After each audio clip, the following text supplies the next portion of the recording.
ya tata Simon Kimbangu. Sekele ya tata Simon Kimbangu. Yeba yango. Sekele. Yoko émission ya département presse information Kimbangu. Estalemi pe kopesama na mama Germaine Kenda dia Frila. Ba sekele ya tata Simon Kimbangu. Sekele yeba yango. Vol. Mwana tata Simon Kimbangu. Africain. Sekele ya tata Simon Kimbangu. Tuyo mwindo. Yeba yango. Ba sekele. Voilà la biso na boki.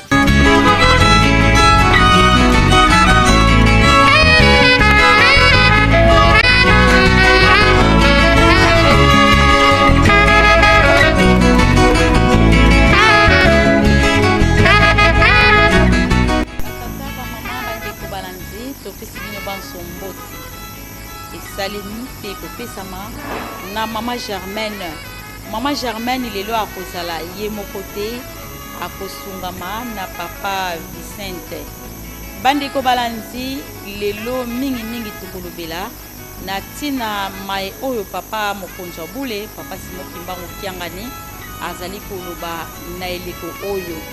Manso na bandeko balanzi bokolandango sima bilili na sima kamera tozali kosungama na papa Nsuzi Makanzu, papa Charles Konde, papa Fils Bufeta, papa Eder Nsakwa Meso. Kuna na montage tomoni papa Ziko Dengenda pe papa Exaucé Makanzu. Réalisation ezali ya papa Vicente pe papa Albert Mundaya. Ya solo tolobi na bino ete bakor oyo papa mokonzo bule papa Simon Kimbangu kiangani azali kolobela tango nyonso na baye oyo bayebi oyo boyokani bosalaki na tata Simon Kimbangu pe ba papa bango misato nde yango tina lelo penza to kolobela oyo tosili kobenga papa Nzinga Kinsukulu pamba te azalaka moko na tango wana nzeneneke ya koyeba makambo oyo nyonso. Epi mituna na biso mingi kozala nini penza ezali kokanga Congo ekende liboso te pamba te esi tozwa indépendance bonsomi ese ya kasi nini ezali ko bloquer ete Congo ekende liboso te maso na bandeko balanzi tokolandango na émission eye yangwana tokopesa mbote na papa Nkumu papa pasteur Nzinga Kinsukulu papa mbote mama journaliste mbote papa to sepeli koyamba yo na plateau na biso na mokolomba lelo solo tozali kolobela na tina maye papa azali koloba mikolo nyonso papa Nzinga oyebi nanu Congo ndenge nini mama na batata journaliste esengo na ngai eluki musika pona ndambo na maloba bobandi ete boyeba Congo po ekoma Congo indépendant elekela ndenge nini bongo Congo ekoma lisusu bloqué kimia te lokola tozana na bombu ezalaka na biso pokoso lelo epesi mosala monene na kati ya Congo. Merci mama na batata boyoka ngai malamu po ngai balobeli ngai na moto te nazalaki à côté ya oyo azalaki chargé ete Congo ekoma indépendant bongo mazalaki koleka butu moi ezala sur le plan spirituel mingi na plan spirituel politique. Il n'y avait pas de politiciens à ce moment-là. Il n'y avait que Tata Simon Kimbangu sur le terrain. Nabana na yeba sato.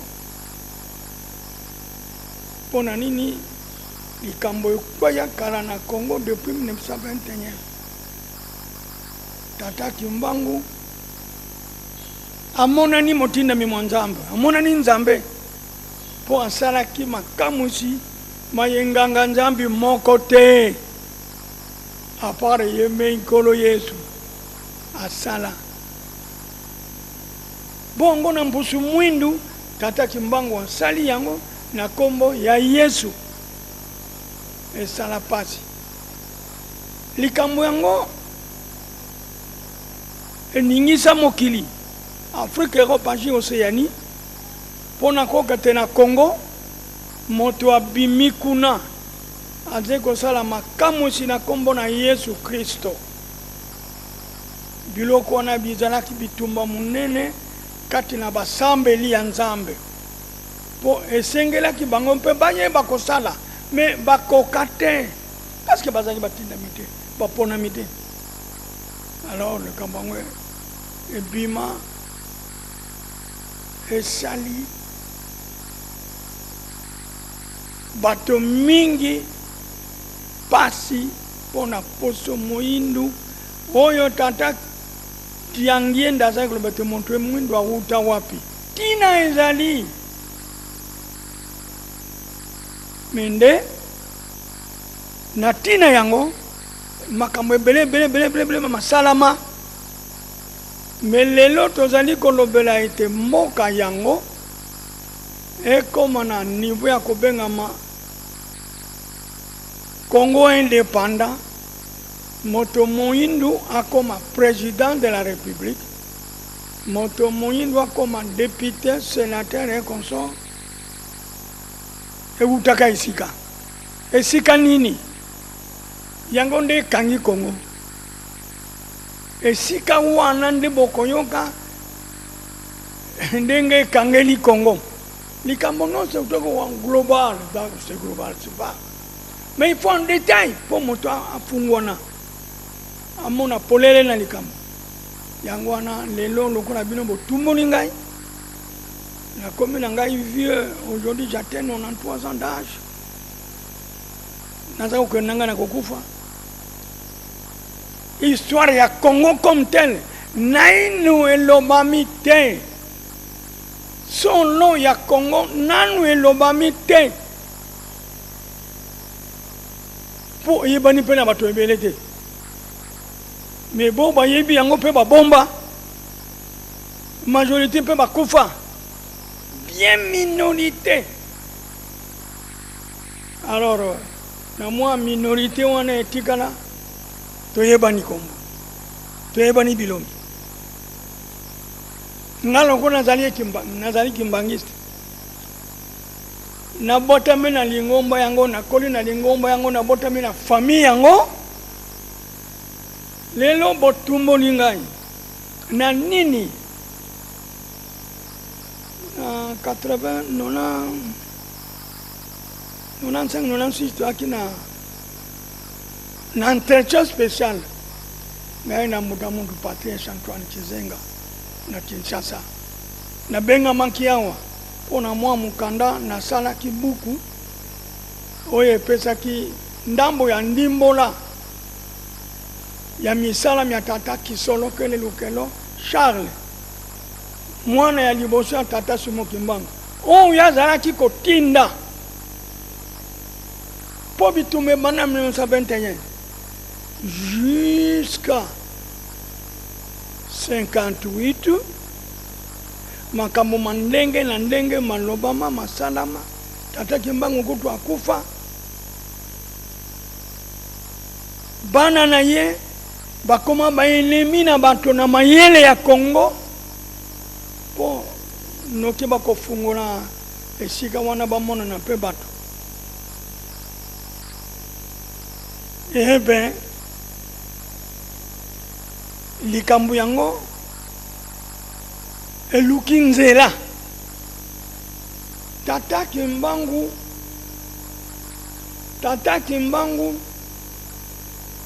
maye asala maye aloba à partir de 1921 akange mina baye bandimelaki ye baye balandaki ye atinda mina bonoko akeke kobunda bitumba na bonoko bato na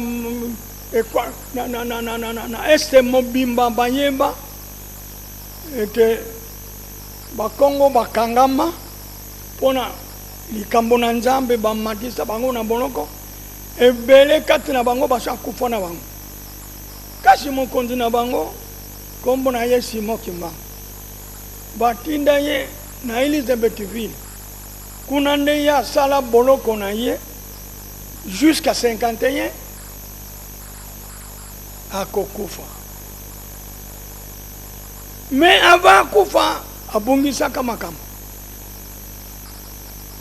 À part maloba na ye ya 1921 na Mbanza Nsanda ici awo na biso ba Congo kuna apesa maemanso makosalema mondele akomonisa biso pasi kasi suka mondele akobima akotika Congo na ba Congolais sali bato mwindu bakamba mboka nde apesa tango ya bato mwindu bayekola maeba mindele bayebi mabomba mi ebele matali boyekoli mais tango bakokoma na niveau yango ete bakoma na niveau ya kokamba mboka bango moko ye moko tata kimbango akoluka nzela ya kobimisa mindele na Congo mutu mwindu azwa pouvoir po bakangaka moto nzambe bakangaka yete mondele amone ete bakangaki mbango batia ye na prison malgré tana na Elizabethville distance mais mikolo nyonso azalaki komonana awa na nkamba epai ya mwasi na ye mama mwiloki awa epai ya bambuta na biso bakoko po mabondeli butu moi matikamaka te na bazamba yango nde mema biso na kokoma na 1958 mwana na ye ya liboso tata Kisolokele Lukelo Charles oyo bakanga na tata na ye ye na age ya 7 ans mbula sambo akangemi basambisi ye po amonanaki danger lokola tata na ye na condamnation ye moto liboso nankakaki nzembo bato babima Mbanza Ngungu kokende na boloko awa bango na bakongo me ye na maboko ya baprêtre catholique boyoka ngai bien gouvernement belge akamata bana wana apesa bango na maboko ya bango na bango bamindele baprêtre catholique po balave cerveau ya bana wana babosa na makambo ya tata na bango ebe na ndenge nini na koyekolesa bango okakete ngangu zanza ya ikizo wakikile wa meso manzambi mayele ya mokili oyo ezali vrai bozoba na miso na nzambe bango babanzeke te bakopesa bango mayele ya bango ya mikanda ya français na ya makambo mosusu bakobosana likambo tata na bango nzoka nde bapesa bango occasion.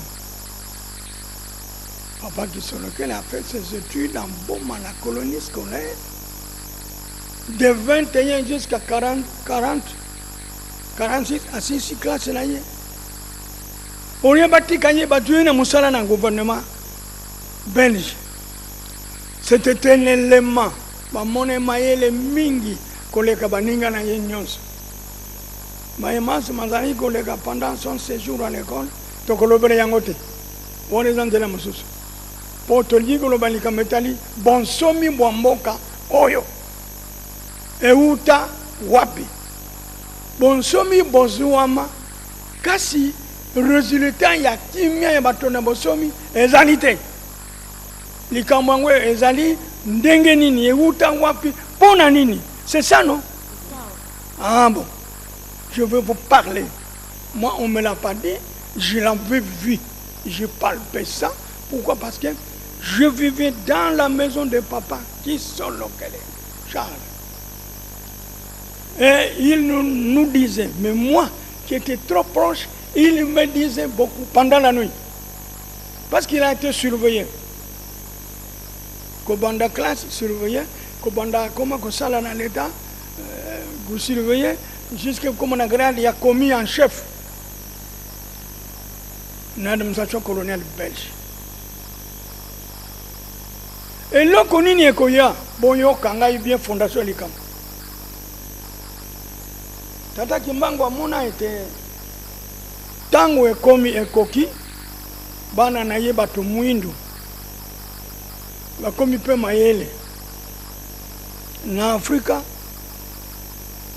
et na Congo Kinshasa. C'est le départ. Il y a miracle, il y a Tata Simon Kimbangu. Congo Brazzaville, Congo Angola. Les 3 Congos concernés, yango Tata Kimbangu azayi kosala là-bas. Une mission spéciale pour préparer mon tout monde. Eh bien, en 1958, le Congo a la monarchie. Balobelinga ite. Papa qui sont là ko benga biso mukolo mosusu nanda ko na ngai na Andre Mbenza. Andre Mbenza mwana ya noko na biso koko na biso Mbenza. Akange mana 1921 tangu bakanga Tata Kimbangu yepa akenda. Kuna na likolo nde kuna ke kobotela bana. Mbenza Andre un de ses enfants kati ya bana wana. Mais bango bazonga ka avant tango Tata kufa na mama bango bazonga avant. Yende azalaki pe na ndako ya papa Kisolokene. Alors la plupart des problèmes tuzangi koyeba bango ngai na ye. Abengi biso alobi bana na ngai. Nauti musala me babengi ngai boyoka ngai likambo oyo. Soki moto ayebeli ndenge mosusu aloba na mbula nini na tangu nini na ndenge nini. Menga nazali koloba mbula na tangu na ndenge likambo oyo to epesi biso mutu mwindu courage etito koma dipanda o lokute koloba maka butu bon okiani mutu ami bomaka ye moko lokuta na solo aleki cher po bomaka lokuta pe alokaka lokuta solo alokaka lokuta lelo yo Congo Kinshasa ezali ya kolokama mpona lokuta boyoka ngai bien. Je suis en train de partir.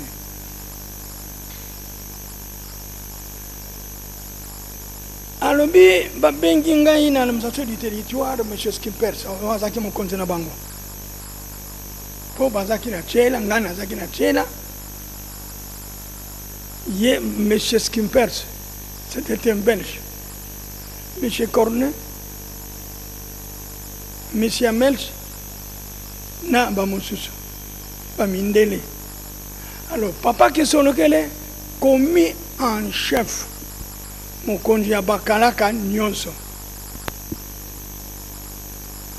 ye moko kaka te na chele ezalaki ye na baboma bambanza banani tout ça ne sais pas na Rwanda na Rundi tout ça ne sais pas bango nyonso baponamaki bakomi en chef likambo yango ewutaki wapi le roi des Belges na 1958 tango amoni ete en Afrique moi mélange il y a un cadre intellectuel et bandit comme on a tout ce qui était devenu déjà intellectuel comment que les gens ont peu les yeux ouverts de vivre comme il fallait. Alors le roi Baudouin en Belgique a été saisi. Lukanzela parce que plus tard tout le monde dans les années à venir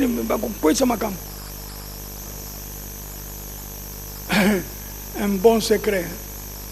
Est-ce que Bayebi pourquoi école de formation militaire na base Kitona Moto Moindo.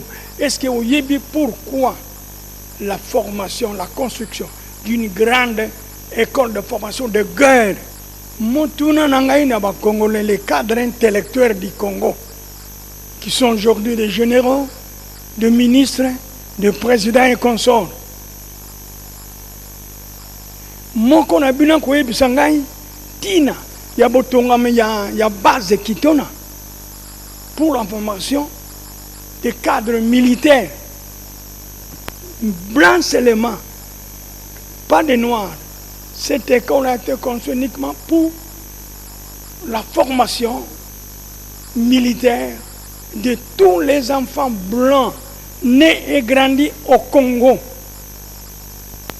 Quand elle atteindra sa 6e année, son diplôme de 6 ans secondaire, il ne peut pas aller travailler.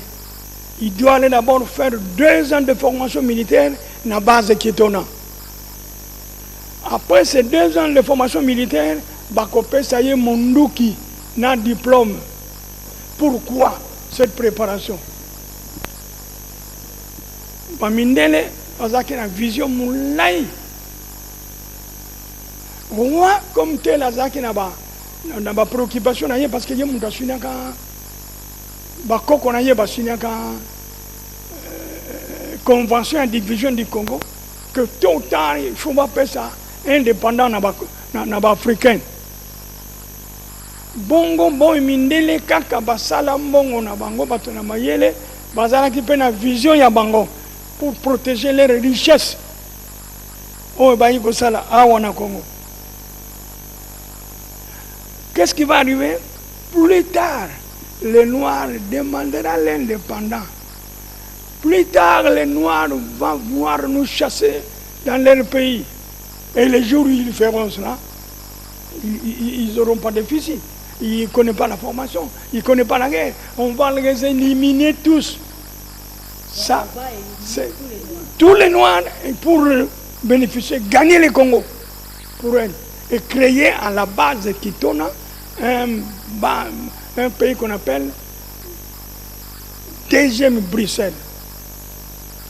Tous ces jeunes blancs nés au Congo, grandis au Congo, allaient être appelés Belgons congolais.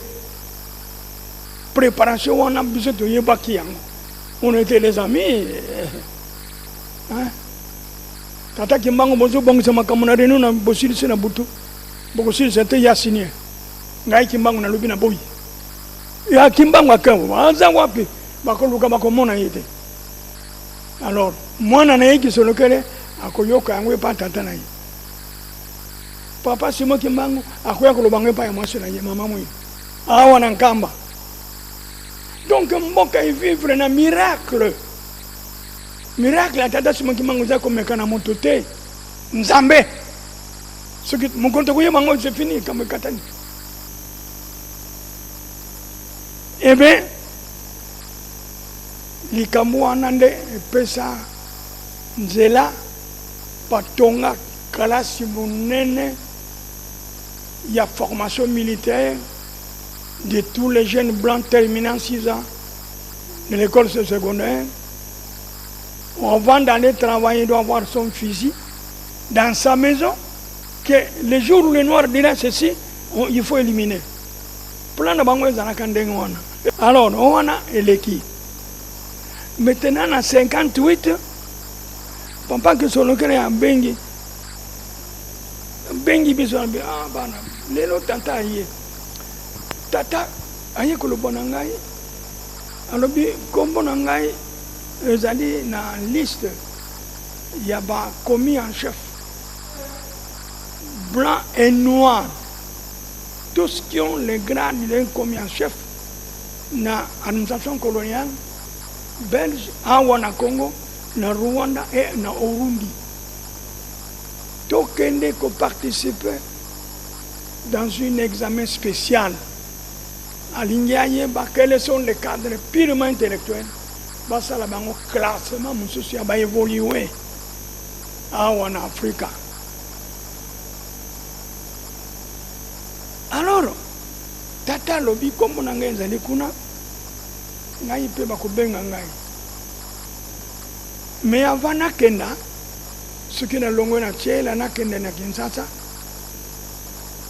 nakamata leke na ngai papa Joseph tokende na Nkamba epai ya mama na leke na ngai Kiangani.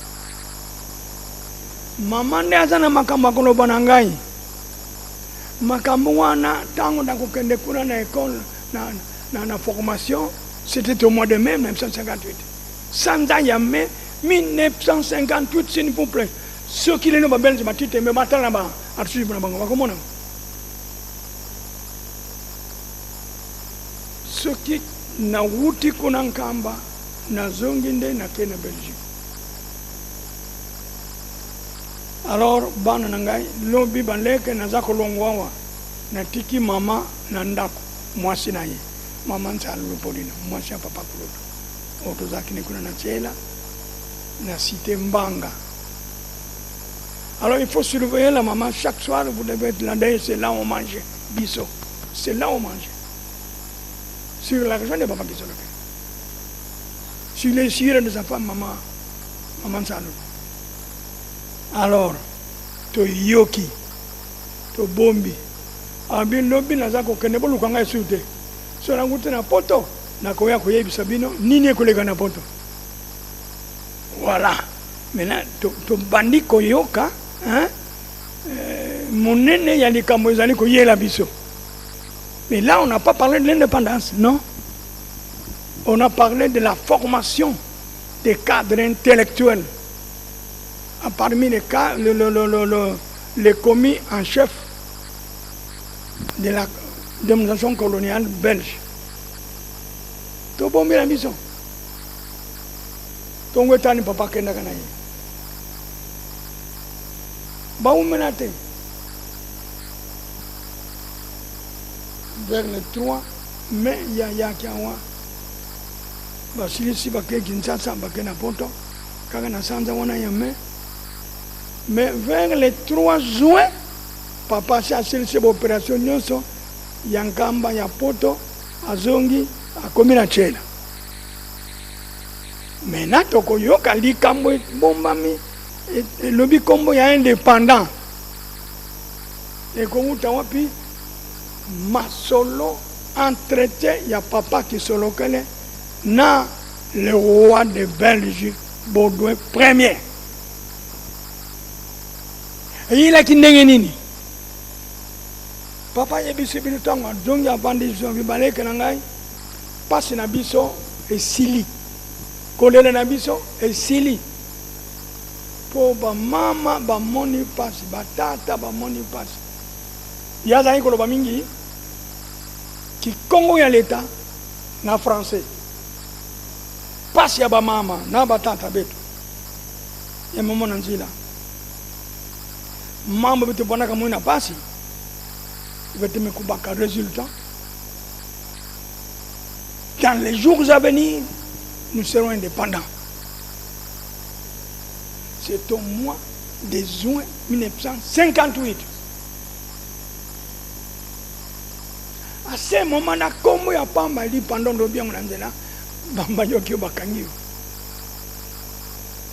Mais tu as un mon oncle, papa qui se locale noir sur blanc. Eh bien, alors beba na tangu na longa on a na Kinshasa na Joseph to keina nkamba to comme na nkamba to vandi na papa changani mama alobi kisono kele na Kikongo tata kubukatele mpasi za bandombe zisakidi bamindele makani mambi mele mengi pasha bandombe le batu mwindu eleki bamindele makanisi ya mabe eleki mingi yango wana makambo bakangaki koko ya roi Baudouin le roi Robert Ier convention basala na 1885 pour na Congo ou en Afrique bilaka bapesa na bileka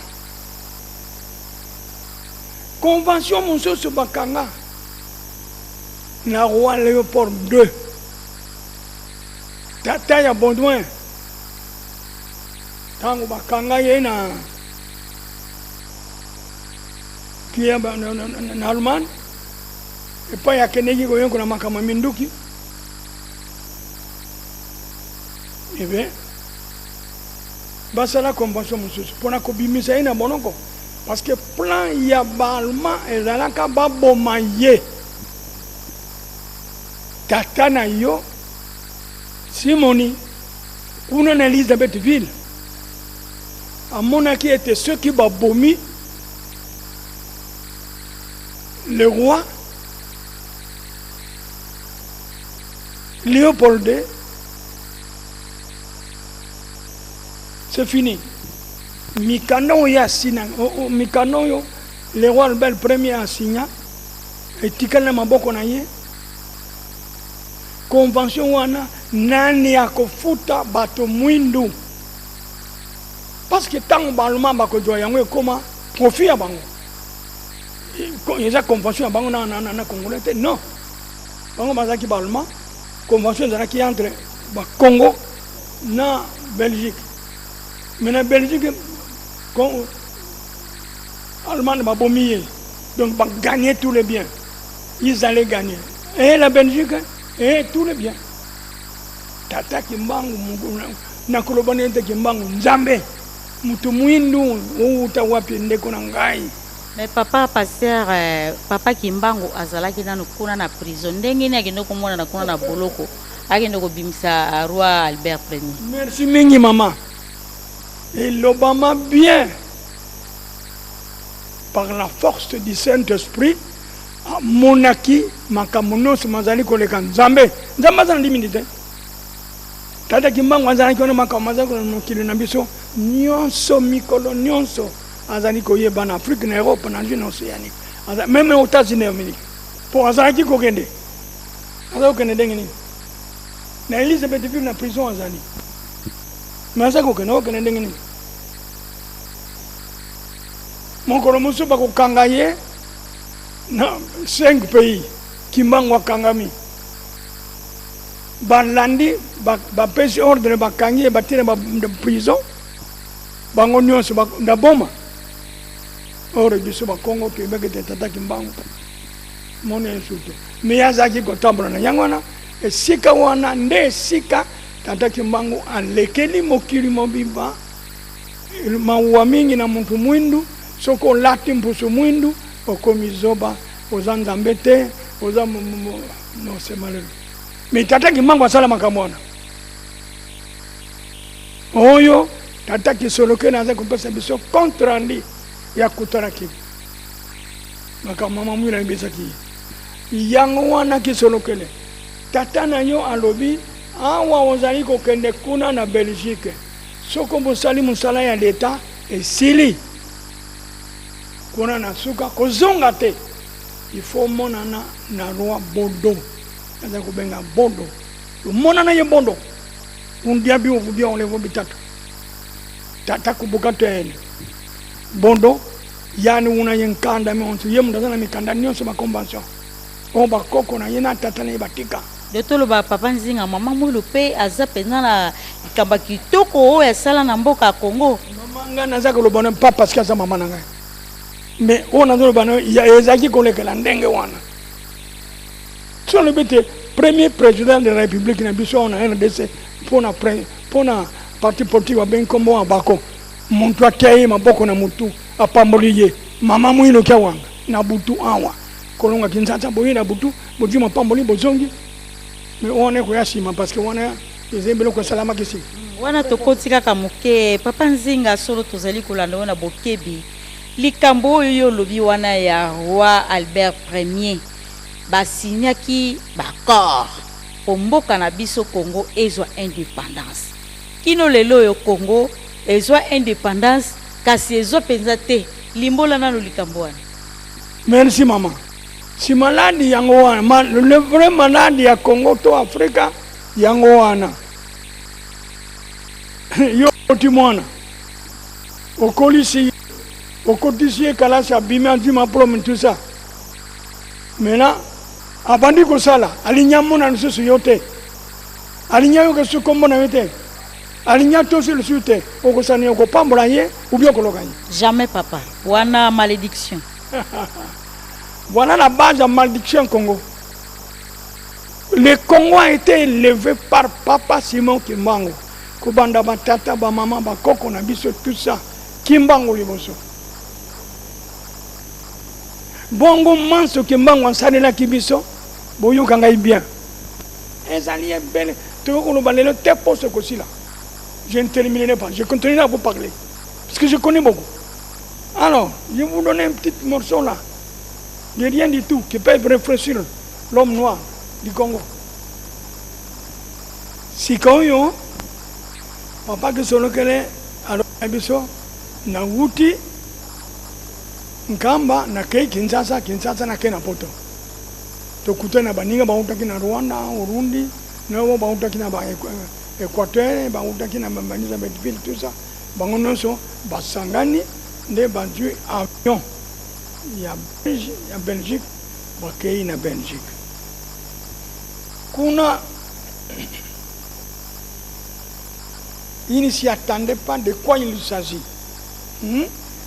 Voyez, bakete examen que vous allez nini. Rwanda Belge a préparé la question na hier. Oyo et sengeli moto ayeba pour abengama vraiment intellectuel, connaisseur de la démonstration coloniale belge. Pour abengama mokonzi, pour amata cadre. Préparation on a ya salaki yangwana ya personne na ba conférencier va développer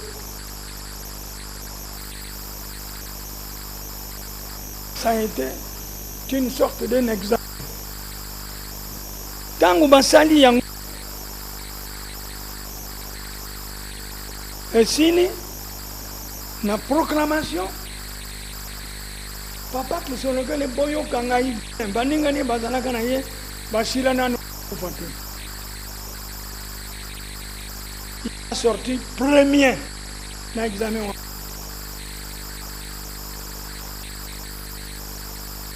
Abimi premier, Sangwe Panzani, Papesi Bango Mikanda.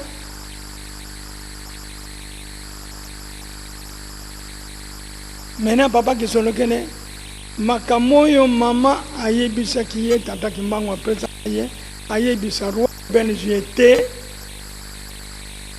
di panda ya batu mwindu akopesa to akopesa te soki akopesa apesa mbula a date soki akopesa te a signé convention ya mibale to ya misato oyo etali bitumba basala gain ye tata Simon Kimbangu na le roi Baudouin babunda soki babundi oyo ya koganye adjoa Congo ou Afrika ekoma propriété belge mais soki ngai Kimbangu na longi nde tokoyeba ekozala ndenge nini lobela bodu maka alo makambo na esalaki papa ke solokele passe nakolobela yango ndenge nini na roi et puis kutu nakomona roi ndenge nini. Alors que pendant la conférence, après la conférence, les proclamations, après la proclamation, lui est sorti premier. Ça a surpris les blancs et les noirs. Boyo kangai kitoko. Bantuani kizenga bazali kuna bako na utuna wangu. Ceux qui connaissent pour qui sont le Kenya. S'il y a un deuxième, kizenga kenete, te yako yibisa makamwana. Makambo eza ibele akuyebisa.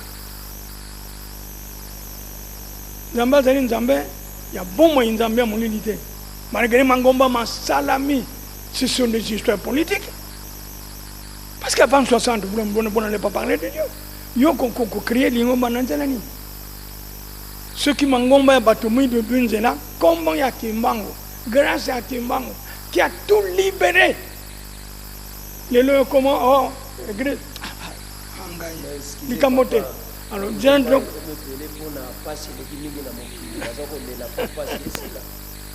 oui, mais il faut il y a solo.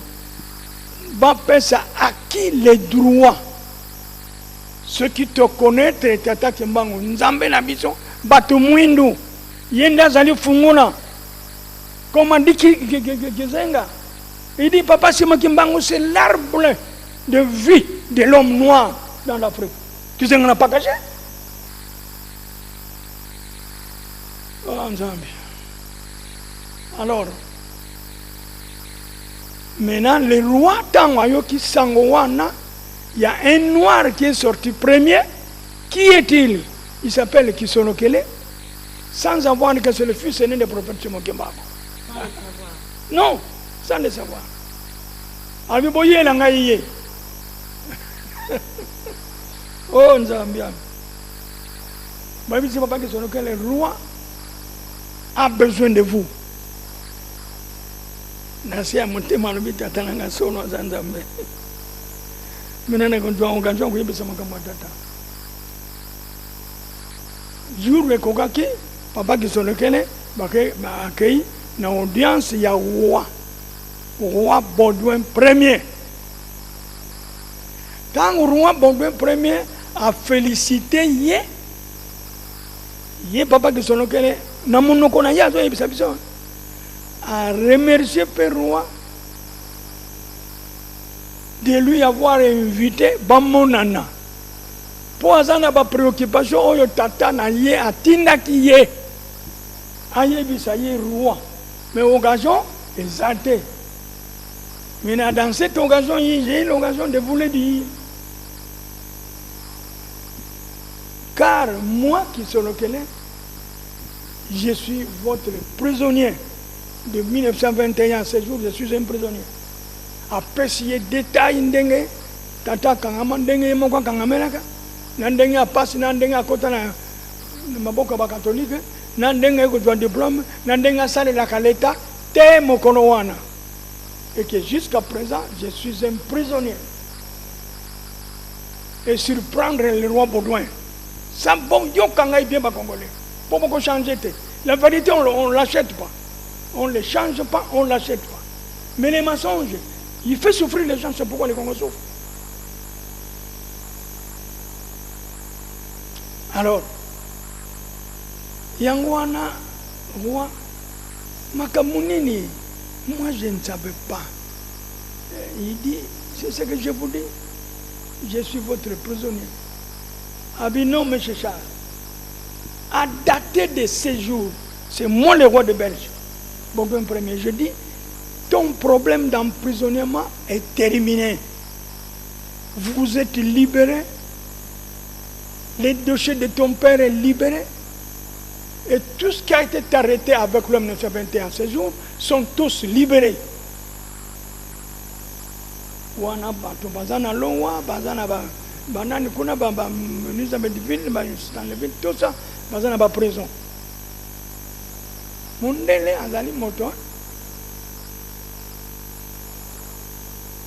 C'est pourquoi, à date d'aujourd'hui, M. Charles, je viens de sentir à toi un homme purement intellectuel. Je veux mettre la population noire entre votre main. Je vais mettre la population noire entre votre main. Je veux donner un ordre à Kinshasa. C'était le message du roi Baudouin. Maman, message à roi Baudouin.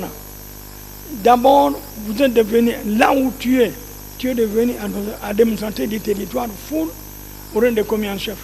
Pour tuer là. Mais chez Skippers va être rappelé pour un autre service. Toi, tu passes à administrer du territoire. À peine après 3 mois, on va vous construire une grande maison à Kinshasa. D'où vous serez chef de la population noire à Kinshasa. Est-ce que cette maison a été déjà construite? Oui. La maison dont vous êtes en train de parler, c'était déjà construite? Mais c'est juste Pongabi, Pongabi. Nakuana, la place Kritanana et Salamaki pour la question. Oh, même papa Boyaye, papa Yamoko Boya. Boyon Kangaï bien. On a continué à mettre. C'était ça. Papa Lobi, Sa Majesté le roi, je reste votre serviteur. Mais je ne suis pas venu pour avoir de grade. Je suis venu en Belgique en tant que travailleur. Je fais votre travail. quant à m'a donné de nomination pour devenir qui que ce soit, moi je suis un prisonnier. Je suis un esclave.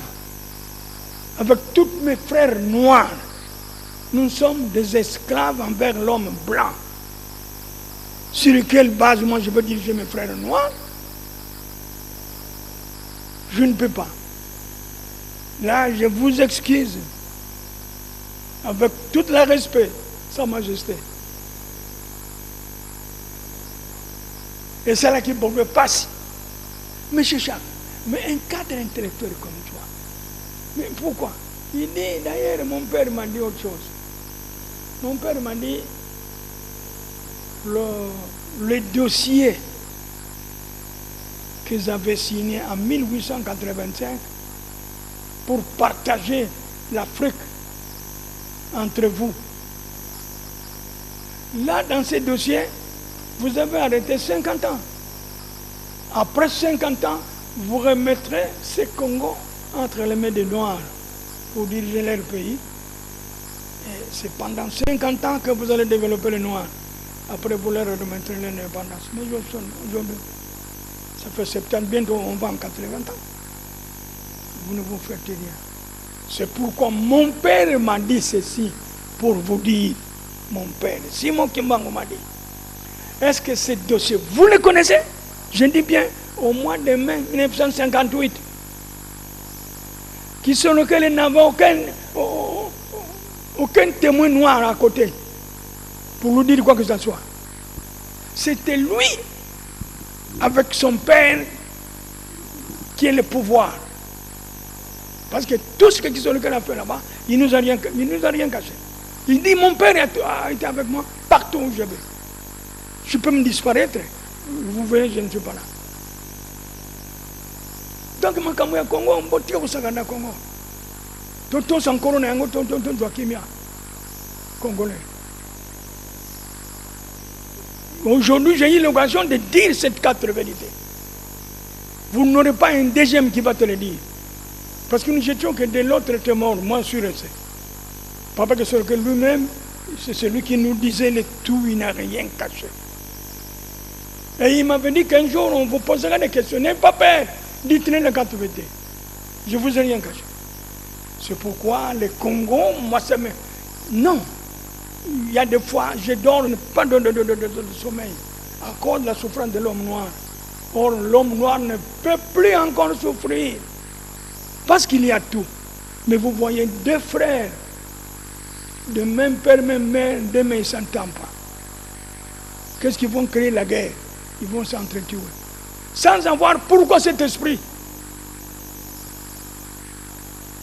Non, c'est malheureux. C'est pourquoi Papa Kisolokele a dit au roi, il a refusé tous ces grades-là. Le roi a dit non, c'est moi le roi des Belges. Je vous le dis, ça doit se faire tel que je viens de vous le dire. Ce que j'ai vu fait, avant que Papa Kisolokele arrive à Tchéla, il y avait déjà un message de M. Tordeur à Kinshasa. Appelé à Papa Kisolokele qu'il est devenu administrateur full du territoire de Tchéla et que M. Skimper s'est dit appelé à Kinshasa pour une autre fonction. Moi, je me trouve à Tchéla. Ce sont des choses qui s'étaient passées en Belgique. Nasuka Alobi, mon père m'a dit, il m'a demandé de vous dire, est-ce que vous êtes d'accord, vous connaissez bien les deux dossiers ou bien vous ne les connaissez pas? Le roi Baudouin Alobi, je connais bel et bien les deux dossiers. A Djibriba dossier non sur Atina Mezalbi Yangon. Il dit, bon, qu'est-ce que vous répondez à mon père? Alors, je n'en disconviens pas. Je ne peux pas dire non, parce que mes ancêtres avaient dit oui. Ce sont des accords. Mais, donnez-moi le temps de réunir mon parlement. Papa Kisolokele alobi, le second parole alobi, Soko Olingi na yote, on ne vous renforce plus. mais signer une troisième convention qui refuse de donner l'indépendance aux Noirs d'Afrique. Tel est convenu vos conventions. Au cas où vous refusez, cette troisième convention-là vous donnera le temps de faire la guerre entre vous, les rois de Belgique, et mon père, Simon Kimbangu, noir d'Afrique. C'est lui qui va gagner, qui prenne l'Afrique et le Congo. Alors cela a surpris le roi, de M. Charles. Un homme intelligent, un homme sérieux comme vous me dites des choses comme cela. Ton père est mort depuis 1951.